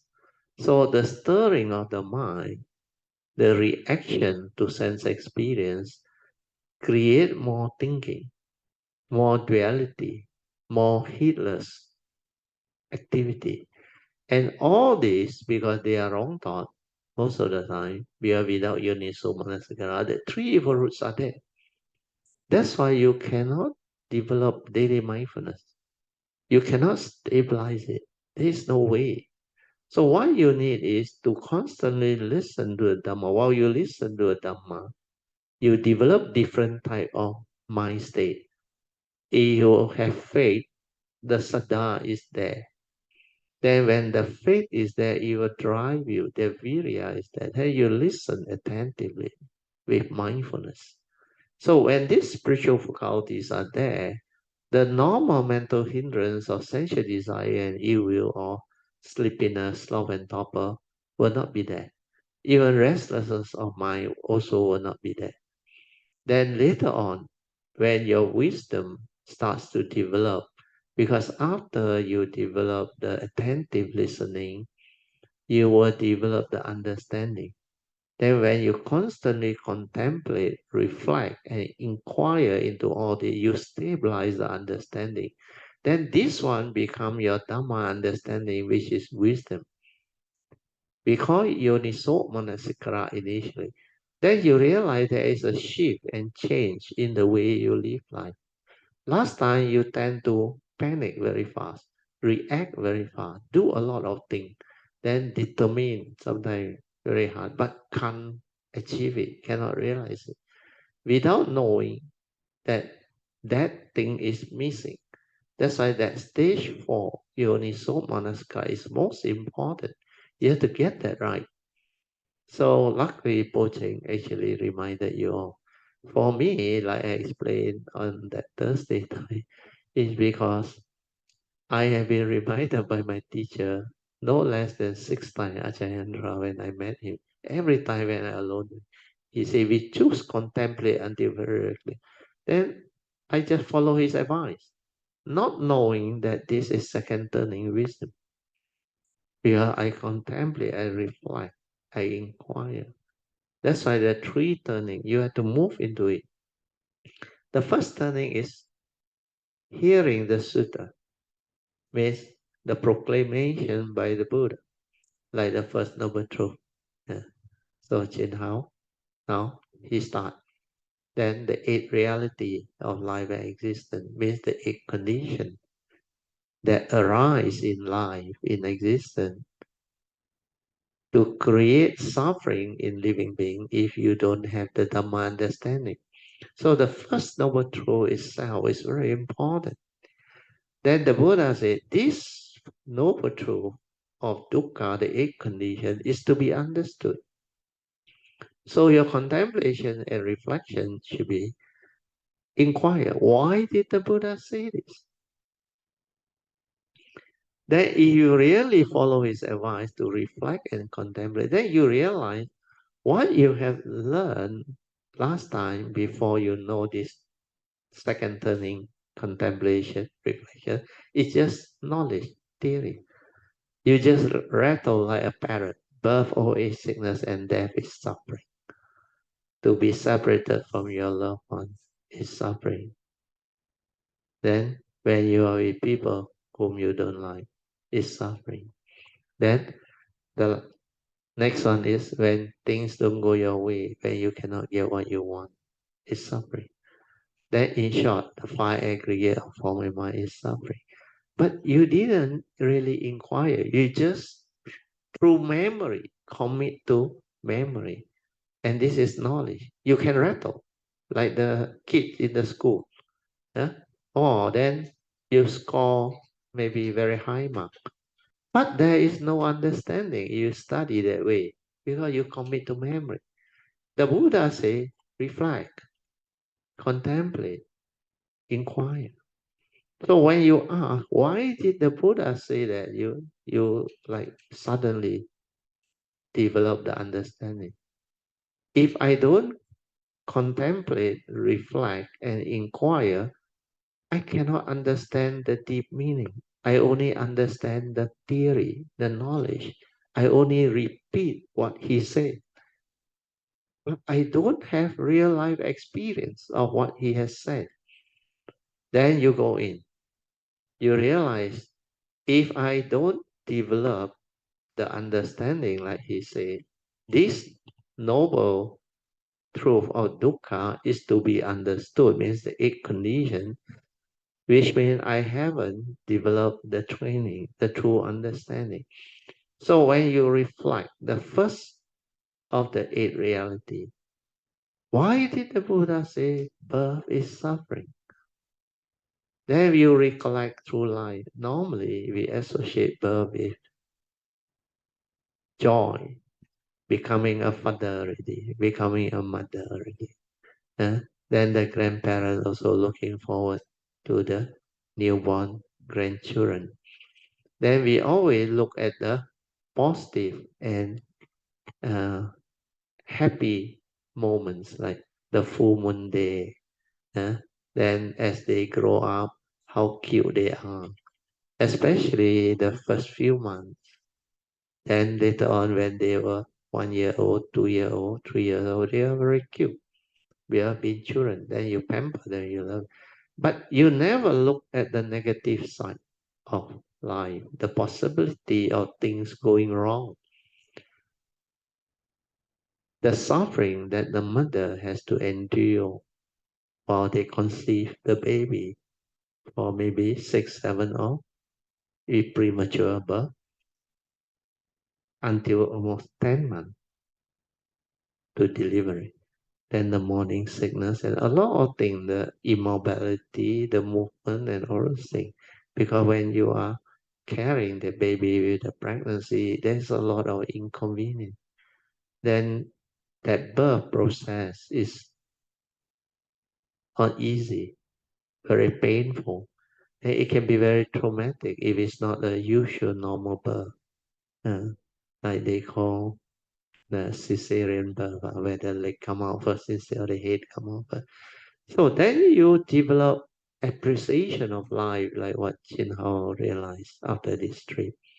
Even Polian, although she said she didn't benefit so much, but she realized one very good thing. To be born in Malaysia is already a great blessing because life there is so tough. So for Chin Hao's cases, after she starts to reflect, she developed the joy that she has now realized the missing link. The Uniso Manasikara part, that's like the sequence of cultivation is very, you cannot be too eager to stabilize your daily mindfulness when you have not done the step before. Then after he starts to develop all those, then because in India he also has some form of benefits that happen because he has a lot to do with India because he is like very comfortable when he's in India. Nothing happened. First time I remember he told me he went there without anybody. He just asked song. Then he took a flight off. Uh, and he survived. Also for 1 month plus. 3 months. Just imagine. 3 months. For somebody who haven't been there, I tell you. Not easy. You pull in 3 weeks, 4 weeks also complain like anything already. So it's not easy. So after that, somehow he developed clearer understanding of all this. Then he starts to read the unique code again because he heard song mentioned. Then now he starts to see the thing more clearly. And this is a very important progress because when you have this ability to see and develop some form of understanding before you reach those stage, it's already very good. We are last time totally cannot understand. Don't know what is going on, like the words of it. But now you read with understanding, and there is so much joy because all this starting to like make sense. Uh, and him to develop that type of faith, which is extraordinarily different. That's why that joy was with him for a few days. Then of course the other part of the sharing is the bowel didn't come out for 3, 4 days. Huh? And that one, you like it or not, you may think is a coincidence. But if you do what you have to do, if it's karmic, you ask for forgiveness, then you're sincere, something will manifest. Then you will break the karmic obstruction. Then it will clear for you. So a lot of thing about Dhamma is the understanding. Then the contemplation part, the reflection, you must go back and read the one that I wrote. I think uh, what is the title already? I get the one. I think I print it A4.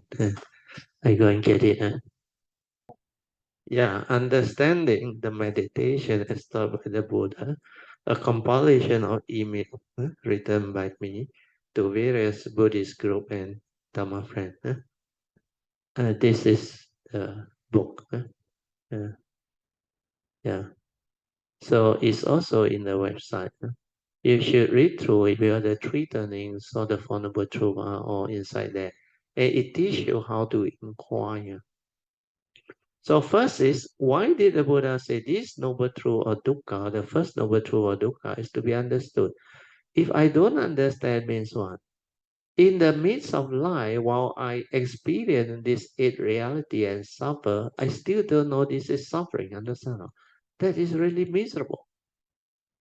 So I have to determine to understand. Then the next question is, after why did the Buddha say that? Now I understand.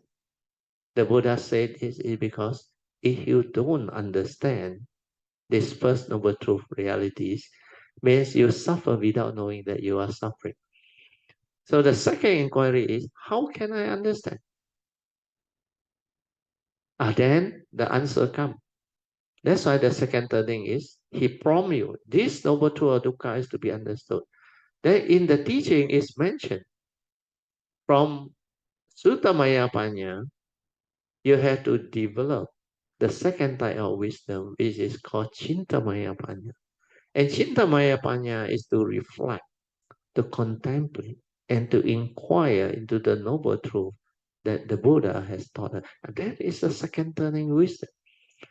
That's why you have to reflect, contemplate, inquire. How can I understand? So how to reflect?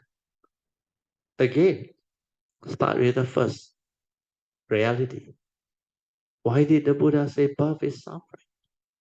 Then when you contemplate the negative part, which normally people don't reflect and contemplate because they want all the good life, then you start to develop clearer understanding. Yeah, when things go wrong, when you don't keep your karma, when you don't have the good karmic conditioning, all these things can happen. Then can be traumatic, like what I mentioned last time. If the doctor suddenly come and talk to you and say, who you want to save, the mother or the child? I tell you, it can be really traumatic and shocking, that type of decision. So all this is what reality is, Dhamma is. Then when you really reflect, contemplate, then you start to understand the reality of life and existence.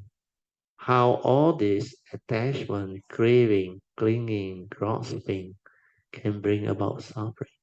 Because you think the child belongs to you, you conceive, then together with your spouse, your husband, you actually give birth to this child.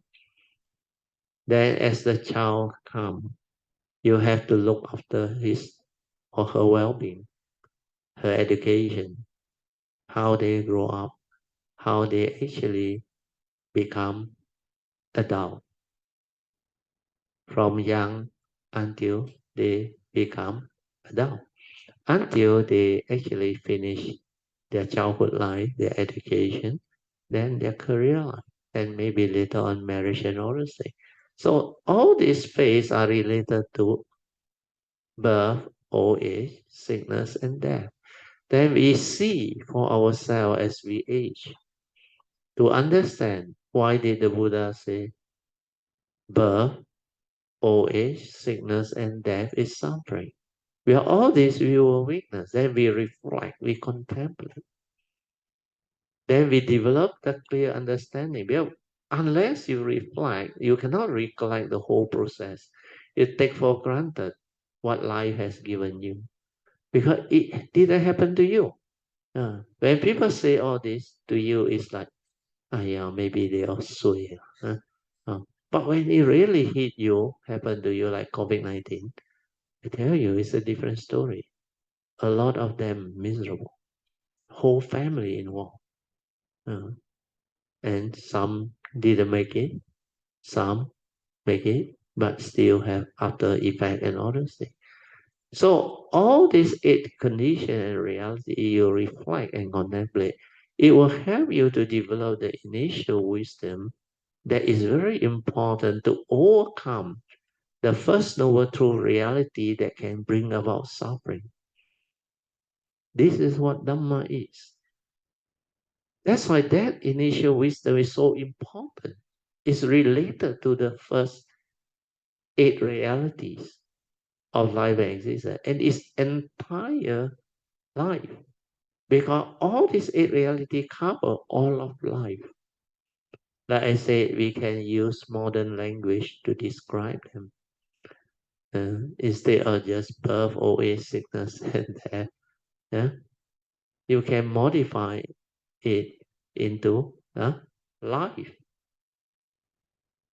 To come to this world is to give life, and life is not certain. Uh, the uncertainty of life. Anything can happen in between. Yeah, these are nature's conditions. So with life, wherever you are born, it follows the rest. Old age, sickness, and death has to be experienced. There's separation from your loved one, and choice possession can happen. It can lead to suffering. Uh, then when you are people you don't like, then when you are not able to get what you want, then the final summary, you must meditate with mindfulness to understand why the Buddha said in short, it is due to your sakkaya self-delusion that condition you to grasp and cling onto this 5 aggregate of form and mind that I call dukkha. And what is this 5 aggregate of form and mind? Namaru. So under the rupa is form. Nama, they have 4 aggregate. Vedana, Sanya, Sankhara, Vijnana. So you put it to test. If I attach, cling, grasp, do I suffer? This is how you contemplate and reflect. And this is how you develop the clear understanding that these 5 aggregate of form and mind, they have the universal characteristics of anicca, dukkha, and anatta. They are dependent originating. That's why it's not a permanent, unchanging entity. It's not real, not what you think. And that one is not you. That one is just a karmically conditioned vehicle and tool for you to come. And why do you worry about it getting old, getting sick, and die? Because it is basically element, goes the way of nature. That's why in the daily contemplation also, the 5 daily, we have to contemplate. The first 3 is related to the physical body. He said, the Buddha said, this body of ours is of the nature to be born, to grow old, to get sick, and die. These are realities. So if you contemplate, then you realize, hey, when I confront them, birth, old age, sickness, and death, I shouldn't suffer. But these are reality. Everybody has to go through it. You live life long enough. Then you have to endure them. Then you realize you don't take care, not only karma, you don't take care of your health, your physical, your all those things, then it will deteriorate faster. It's just like a car. You don't maintain, you don't know how to look after it, you simply violate the traffic rule and do what you like, then you create your own destructive suffering. So all this, when you reflect and contemplate, then you start to understand. Then this form of mind is just like a driver and a car, like a vehicle to take us out. That's why I contemplated that. Then I realized that the form of mind is not me. It's like that car is not me. The driver is not me. Because the owner that own is separate. So a lot of this, if you contemplate and reflect and inquire deep, you develop clear understanding, stability of understanding, and you break free from the delusion. Then you can accept birth, old age, sickness, and death very easily. Then you realize these are realities of life and existence. Whether a person suffer or doesn't suffer when they confront this depend on their understanding. If they don't have the understanding, they suffer a lot. Old age, there are new words. When you get old, you become OKU, orang kurang upaya. Your senses starts to fail you. Then your organ also starts to give you problem. Then like the car, a lot need changes. But the car got spare part. Ours, hardly any spare part. Whatever spare part you need donor to donate and all those things, and they need to do operation and all. So it's very different. So if you were to reflect, then you realize there are words that they use, like disease, sickness, traumatic disease, cancer, dementia, and all those depression and all that. These are very traumatic, even heart attack. And now there are a lot of new diseases, even COVID-19, and a lot of this HIV thing, and many other things. So if you were to reflect and contemplate, then we realize life is not so straightforward and clear cut. If you don't have this Dhamma understanding, you confront any of these eight realities, you suffer. Then, like the 5 daily contemplation, the next one, the fourth one, is separation. All that you think you own, your loved one, your prized possession, your own physical form, they are of the nature to arise and to pass away. When conditions cease to be, they will separate from you. So separation from our physical form, our loved one and prized possession is a reality. When conditions arise, it will happen. So don't attach and cling and grasp. Because these are nature's conditions. Sometimes it's due to karmic from the past. And most of the time it's due to karmic from the But sometimes it's due to nature's condition. But whatever the condition is that manifested into separation, accept it. Because there is the reality, like the Buddha said, whatever arises, there are causes and conditions behind. If I have the wisdom to accept, I'm free. Then I got no more problem. So separation can happen in many ways. Due to natural death, it can also happen. Due to accidents, tsunami, or nature's disaster, war, riots, kidnapping, all those things. Then separation can also, like relationship failure, problem. You also separate. Then sometimes due to financial, economic reason or whatever, the child gets separated. And then, like during the tsunami time, a lot of separation happen. So all these are nature's condition. Then when you are with people whom you don't like, it's coming. What you caused to people in the past, now you become the victim. You reap what you sow. If you are the boss, you try to be funny, do all those things. Then in future, you will end up confronting the same boss. Then as parent, you don't do your duty, you neglect your children. In future, you will have a father or a mother that also neglect you. Uh, do all sorts of funny things. Drunk, get into debt, and don't have any responsibility at all to look after their own family, their own children's well-being and other things. So these are the noble truth that we need to reflect, contemplate, and understand.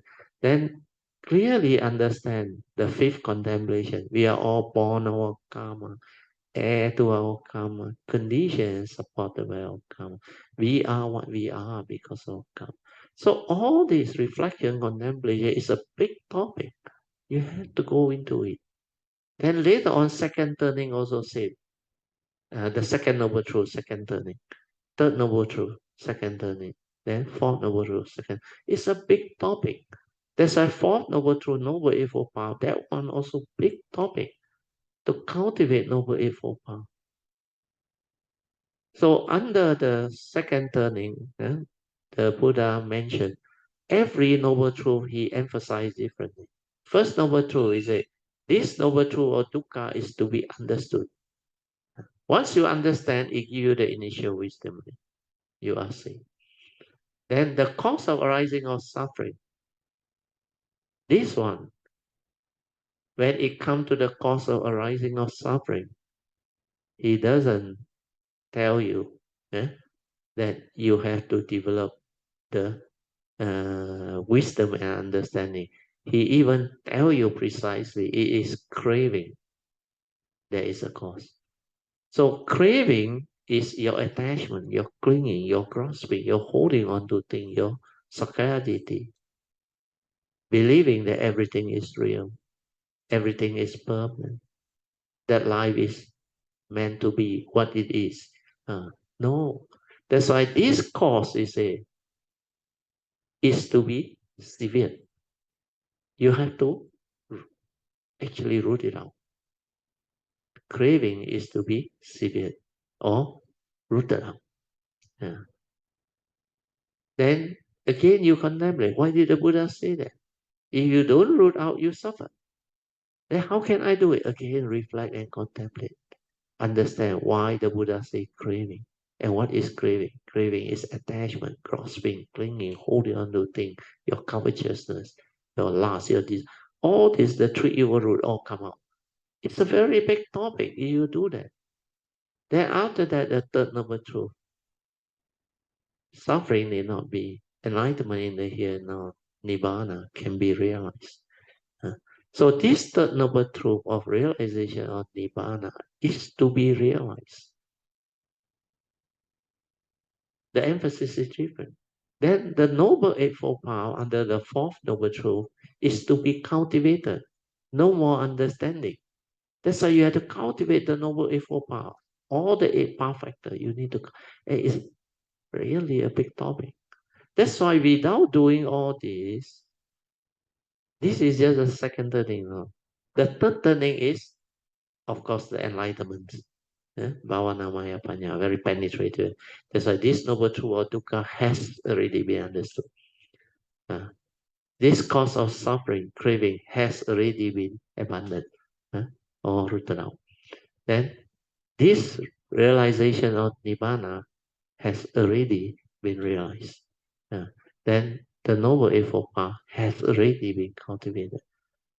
That's why that whole first, second, and third turning is a big topic, very, very big topic.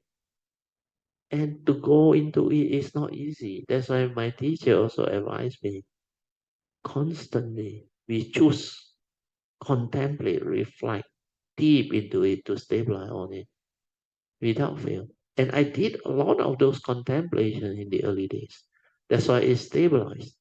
Then I realized when it stabilized, my sense experience, I didn't react anymore. I didn't stir my mind anymore. That's why I got more moment of peace, more moment of silence. I become more and more aware. The space between thought increased. That's how I understand. That's how I share with you all. That's how the unique could come about. But without this yoniso manasikara, it cannot happen. That's why your daily mindfulness cannot stabilize. You need to develop it until it's so stable, until mind enters sati. The key word is mind enters sati. Then when you come out of it, everything you do is in sati. And this is the real training, not what other people say or the theory or no use. If you don't know all this, you don't do all this, like Jin Hao mentioned, you can have very strong faith or what, but you cannot find the way. Because the Buddha mentioned, he said, as the Buddha, he can only show you the way. You have to walk the path yourself. You have to realize all this yourself. Okay, so this summary is very important. Go back, listen to it, and for those who already developed the faith, you should actually go deep into it. Even cultivate all the way, go deep into it to stabilize this until very, very stable. Unless you do all this, your daily mindfulness very difficult to realize. That's why I always hinted you all, Avijja Sutta, most Kayamita, stage 1, 2, 3 already have. Stage 4, quite a lot already developed, but not everyone yet. Some not stable yet. Then after that, stage 5, Sati Sampajana, stability of daily mindfulness. And that one, not easy. But once you realize that, reach that, then you can go to step 6, 7 very fast. You clear. Then step 8 also very fast. Then step 9, step 10. This sainthood way, you will clear very fast. But to go the Bodhisattva way, you need to go by the yellow card, take the vow, and finish out the whole cultivation. And that one will be very rewarding, even though it may take very long. No problem. Okay, I think I have exceeded the time, huh? 5, 6 minutes. Okay, so we will stop here, huh? So let us rejoice, huh? With all the good sharing. Sadhu, sadhu, sadhu. And like Chin Hao said, I'd like to thank Puja for highlighting that very important pointer. huh? Develop the Uniso Manasikara. Then today I have already have summarized to you how to cultivate the Yoniso Manasikara, the initial wisdom born of the three turnings, especially the first and second turning wisdom. Okay? Okay, now let us compose our mind, develop the joy, then we will share these merits, starting with the Devas. Akasata Chil Bhumata Devanaga Mahindika Punyang Tang Anumoditwa Chirang Rakantu Lokasasana Itta Vata Jamehi Sampadan Punya Sampadan Sabbe Deva Anumodantu Sabba Sampati Siddhya Idang me nyatinang hotu sukita hontu nyatayo. Idang me nyatinang hotu sukita hontu nyatayo. Idang me nyatinang hotu sukita hontu nyatayo. Devo vasatu kalena sasa sampati hetu cha Vito bhavatu loko cha Raja bhavatu dhammiko Imina punyang kamina Mame bala samagamo Satang samagamo hotu Yawa nivana patiya Sadhu Sadhu Sadhu. Okay, you can now pay respect mindfully to Lord Buddha, Kuan Yin Bodhisattva, and all the worthy ones. Let me end. Sadhu to all. Sadhu.